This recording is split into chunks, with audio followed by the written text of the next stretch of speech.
सद्गुरु, शादी कितनी ज़रूरी है और मुझे ये कैसे पता चलेगा कि ये मेरे लिए सही रास्ता है? क्या आप शादीशुदा हैं? नहीं।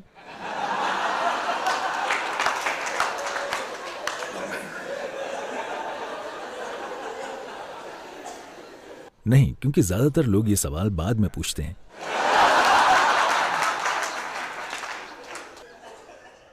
आप सही समय पर पूछ रहे हैं।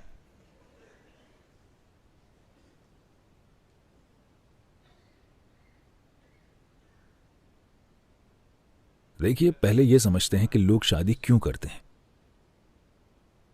एक इंसान के तौर पर, चाहे आप आदमी हो या औरत, आपकी कुछ जरूरतें होती हैं।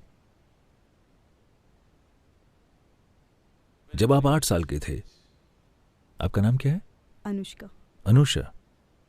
अनुष्का। अनु? अनुष्का। ठीक है।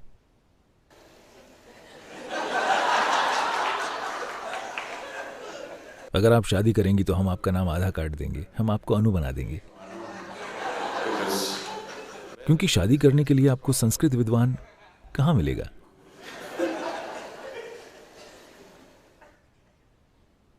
तो जब आप 8 साल के थे, अगर मैं कहता हूं अनु, क्या आप शादी करना चाहती हैं,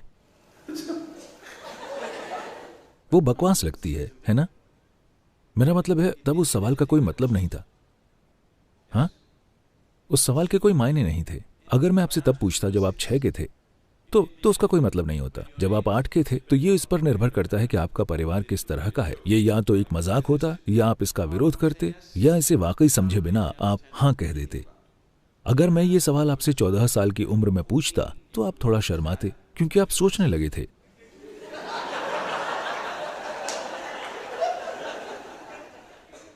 क्योंकि शरीर एक खास तरीके से बढ़ने लगा है।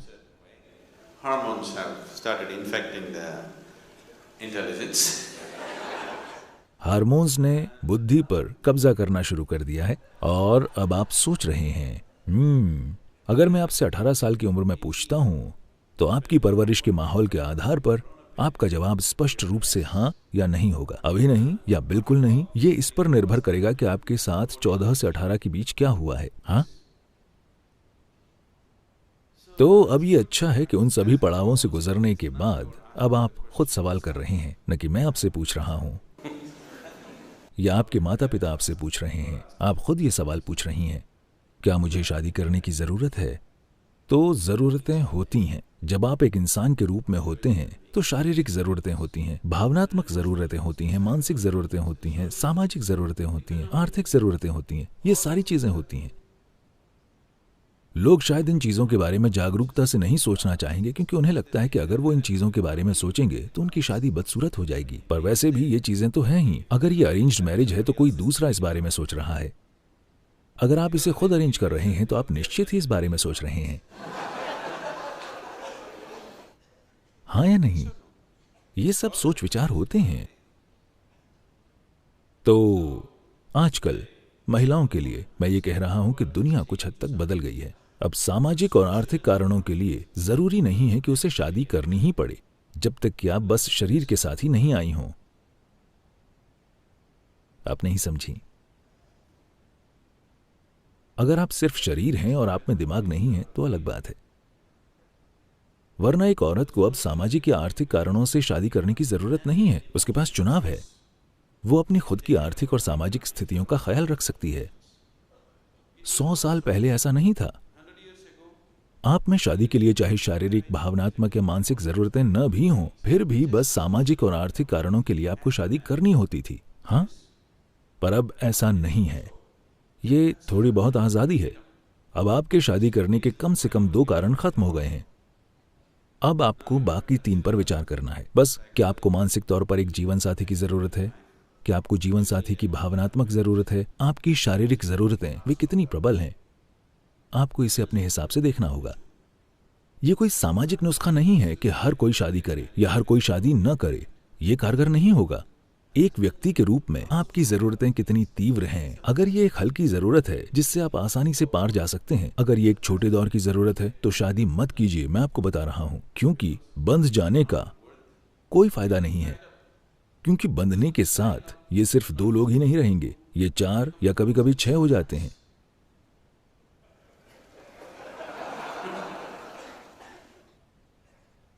मैं ये नहीं कह रहा हूं कि यह गलत है। क्या आप इसे चाहती हैं? यही सवाल है। हर इंसान को खुद के लिए सोचना चाहिए, न कि सामाजिक मानदंड से चलना चाहिए। सामाजिक चलन चाहे जो भी हो, मैं शुरू से ठीक यही बात कह रहा था। आप आध्यात्मिक सिर्फ तभी बनते हैं जब आपके चुनाव 100% खुद के होते हैं और आप दूसरी ताकतों से प्रभावित नहीं होते। आपको चुनना है कि क्या ये जरूरी है। अभी लोगों ने दूसरी तरह के समाधान ढूंढ लिए हैं। पश्चिम में और भारत में भी काफी हद तक ये होने लगा है। ठीक है, हम शादी नहीं करेंगे, हम दोनों बस साथ रहेंगे, हम लोग साथ साथ रहेंगे। तो ये साथ रहना, अगर आप बस एक इंसान के साथ रह रहे हैं तो ये वैसे भी शादी ही है, ठीक है, चाहे आपके पास शादी का सर्टिफिकेट हो या ना हो। पर अगर आप सोच रहे हैं कि आप हर सप्ताह अपना साथी बदल सकते हैं, तब आप खुद को एक गंभीर नुकसान पहुंचा रहे हैं। क्योंकि जैसे आपके मन में याददाश्त होती है, वैसे ही आपके शरीर में याददाश्त का भाव बहुत अधिक प्रबल होता है। इसी वजह से हम आपको ऐसे स्थानों में ले जाते हैं, भले ही आप तार्किक रूप से कुछ न समझें। उन्होंने लगातार ऊर्जा के स्थान और दूसरे प्रकार की संभावनाओं के स्थान इसलिए बनाए हैं क्योंकि शरीर उसे आत्मसात कर लेगा और याद रखेगा। शरीर की याददाश्त का भाव बहुत प्रबल होता है। शरीर इसे आत्मसात कर लेगा और याद रखेगा। हो सकता है आप हिमालय को भूल जाएं, लेकिन शरीर हिमालय को नहीं भूलेगा, ये हमेशा याद रखेगा। आप भूलने की बीमारी के कारण पूरी याददाश्त खो सकते हैं, लेकिन भौतिक शरीर में यादें बनी रहेंगी। शरीर इसे नहीं छोड़ेगा। बस क्योंकि आपने अपनी याददाश्त खो दी है, तो इस वजह से आप अपने कर्म तक को नहीं खोने वाले हैं। तो शारीरिक नजदीकी को हमेशा से, यहां इस परंपरा में इसे ऋणानुबंध कहा जाता है। ये शरीर याददाश्त का एक गहरा भाव विकसित कर लेता है और इस तरह की बहुत सारी यादें एक खास स्तर का भ्रम और एक खास स्तर की पीड़ा पैदा करती हैं। आप इसे स्पष्ट रूप से देख सकते हैं, आप इसे बहुत साफ देख सकते हैं। जो लोग अपने जीवन के साथ लापरवाह हैं, वो सही मायने में आनंद को कभी नहीं जान पाएंगे। वे बस वैसे ही रहते हैं। कृपया आप इसे अपने आसपास ध्यान से देखें। ये साफ दिखता है। जो लोग अपने शरीर को लेकर अनुशासित नहीं हैं, वे कभी पूरी तरह से हंस नहीं सकते, नहीं पूरी तरह से रो सकते हैं।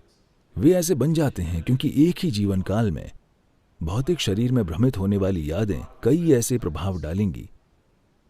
तो इन जरूरतों को पूरा करने का ये कोई समाधान नहीं है। तो आप या तो शादी कीजिए या शादी मत कीजिए कि आप इन जरूरतों से परे चले जाइए। लेकिन ये ऐसी चीज है जिसे आपको निजी तौर पर देखना होगा कि मेरी जरूरत कितनी तीव्र है। अगर आप स्पष्टता से और समाज से प्रभावित हुए बिना इस पर गौर करना चाहते हैं, तो हमेशा सबसे अच्छा ये होगा कि आप 1 महीने की छुट्टी लें, आश्रम में रहें और बस ध्यान करें। जब आप निर्णय ले लें, तब आपको स्पष्टता की स्थिति में होना चाहिए। किसी से प्रभावित होकर नहीं, न तो गुरु के द्वारा और न ही समाज के द्वारा। आप किसी से प्रभावित न हो। खुद को स्पष्टता की एक खास अवस्था में लाइए। उस स्पष्टता में देखिए कि आपकी जरूरत क्या है, आपकी जरूरत वाकई कितनी तीव्र है। अगर ये जरूरी नहीं है तो बात खत्म। एक बार जब आप फैसला कर लें तो उस दिशा में मत देखिए। अगर आप उस तरफ जाने का फैसला लेते हैं तो इस तरफ मत देखिए। बस वही कीजिए। आपको इनमें से एक चीज करनी चाहिए। अगर आप बीच में लटके रहेंगे तो आप लगातार भ्रम की अवस्था में रहेंगे, ये या वो। सबसे अच्छा क्या है, क्या सबसे अच्छी चीज है? सबसे अच्छी चीज कुछ नहीं होती है। जहां भी जो भी आप करना चुनते हैं, अगर आप उसे पूरे दिल से करते हैं तो ये बहुत बढ़िया बात है। फिर भी ये सबसे अच्छी चीज नहीं है, क्योंकि दुनिया में कुछ भी सबसे अच्छी चीज नहीं है। जो आप कर रहे हैं उसमें अगर आप वाकई खुद को झोंक देते हैं तो ये बहुत अच्छी बात है, लेकिन ये सर्वश्रेष्ठ चीज नहीं है। सर्वश्रेष्ठ में दूसरे लोग शामिल होते हैं, है ना? बेस्ट का मतलब है, बेस्ट सौदे का मतलब है कि आप हर किसी से बेहतर हैं। इसमें दूसरे लोग शामिल हैं। ये खुद को हराने की प्रक्रिया है। जिस पल आप सर्वश्रेष्ठ करने की कोशिश करते हैं, आप खुद को हराने की प्रक्रिया पर आ जाते हैं। मैं एक शानदार चीज कर रहा हूं, इसमें कोई दूसरा शामिल नहीं है। मैं बस सड़क पर चल रहा हूं। मुझे लगता है मैं एक शानदार काम कर रहा हूं। मैं सबसे अच्छा काम नहीं कर रहा हूं। हिमालय की गुफाओं में रहने वाले योगी वो सबसे अच्छी चीज नहीं कर रहे हैं। वो खुद के लिए एक शानदार काम कर रहे हैं। कोई शादीशुदा है, खुशी से अपने परिवार के साथ रह रहा है, तो वो एक शानदार काम कर रहा है। वो सबसे अच्छा काम नहीं कर रहा है। तो सबसे अच्छा काम करने की कोशिश मत कीजिए, जीवन बर्बाद हो जाएगा, क्योंकि इसमें पूरी दुनिया शामिल है। इसका मतलब है कि आपको सबसे अच्छा काम करने के लिए सिकंदर महान होना होगा, और यकीनन उसने सबसे अच्छी चीज नहीं की और न ही कोई महान चीज की। क्योंकि वो कुछ और करने के नाकाबिल था तो हमने कहा कि वो महान है और उसे खारिज कर दिया, क्योंकि वो असल में मनुष्य कहलाने की किसी भी श्रेणी में नहीं आता। तो ये ऐसी चीज है जिसके लिए आप अपने अंदर स्पष्टता का एक स्तर लाइए और अपना निर्णय लीजिए। एक बार जब आप फैसला कर लें फिर कोई भटकाव नहीं होना चाहिए। निश्चल तत्वम जीवन मुक्ति, क्योंकि निश्चल तत्वम जीवन मुक्ति। अगर आप जो भी आप कर रहे हैं, आप बस पूरी भागीदारी से झाड़ू लगाते हैं, हर दिन आप झाड़ू लगाएं, आपको आत्मज्ञान मिल जाएगा। मैं मजाक नहीं कर रहा हूं, इसके लिए इतना ही करना है। पर समस्या यह है कि जो आदमी झाड़ू लगा रहा है वो कुछ और बनना चाहता है, कोई दूसरा झाड़ू लगाना चाहता है। ये इंसान वो करना चाहता है, वो इंसान कुछ और करना चाहता है। कोई भी अपना काम पूरी भागीदारी के साथ नहीं कर रहा। यही पूरी समस्या है। आप जो भी कर रहे हैं, अगर आप उसे पूरी भागीदारी के साथ करते हैं, अगर आप में निश्चल तत्वम है, यानी आप जो कर रहे हैं आप उसी में लगे रहते हैं, बस उसी में। हिमालय की सड़कों पर गाड़ी चलाना आपके साथ यही करता है। ट्रैकिंग या पर्वतारोहण भी आपके साथ यही करता है। जब आप ये काम करते हैं तो आप कुछ भी और नहीं कर सकते। आप कुछ और करने की कोशिश करेंगे तो वो आपका आखिरी काम होगा। अगर आप इन सड़कों पर अपनी गाड़ी वाकई तेज चलाते हैं तो आप सिर्फ वही कर सकते हैं। अगर आप कुछ और करने की कोशिश करते हैं तो वो आप आखिरी काम कर रहे होंगे। तो आप अपना जीवन उस तरीके से जिएं, आप जो भी कर रहे हैं आप बस पूरी तरह वही करें। अगर आप में वो निश्चल तत्वम है तो आप चाहे जो करें वो ठीक है। पर हर दिन बदलते रहना। जो लोग 15 साल से शादीशुदा हैं अब वो सोच रहे हैं शायद मुझे ब्रह्मचर्य लेना चाहिए था। जो लोग 10 साल से ब्रह्मचारी हैं अब वो सोच रहे हैं शायद मुझे शादी कर लेनी चाहिए थी। ये जीवन की अंतहीन बर्बादी है।